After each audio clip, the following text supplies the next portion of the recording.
সুপ্রভাত, আবার চলে এলাম সকলের সামনে আমাদের রান্নাঘরে। আজকে আমি তৈরি করব চিকেন চিজ পরোটা। এটি তৈরি করতে লাগবে চিকেন, ময়দা, চিজ, নুন, হলুদ, স্বাদমতো চিনি, পেঁয়াজ, আদা, রসুন, কাঁচা লঙ্কা, ধনেপাতা সব কুচোনো, কসুরি মেথি, কাশ্মীরি লঙ্কার গুঁড়ো, টমেটো সস, সোয়া সস, সাদা তেল। প্রথমে কড়াইতে সাদা তেল দিয়ে পেঁয়াজ, আদা, রসুন, কাঁচা লঙ্কা যা যা কুচোনো আছে সবগুলো দিয়ে দেবো। দিয়ে নাড়িয়ে চাড়িয়ে চিকেনটাকে দিয়ে দেবো।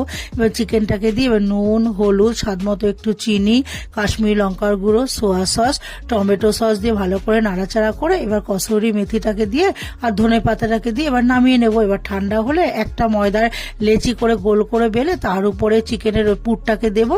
তার উপর থেকে চিজ দিয়ে নিয়ে আরেকটা পরোটা তার উপর দিয়ে চাপা দিয়ে সাইডটাকে মুড়ে নিয়ে এবার সাদা তেলে ভেজে তুলে নেব। তাহলেই তৈরি হয়ে যাবে চিকেন চিজ পরোটা।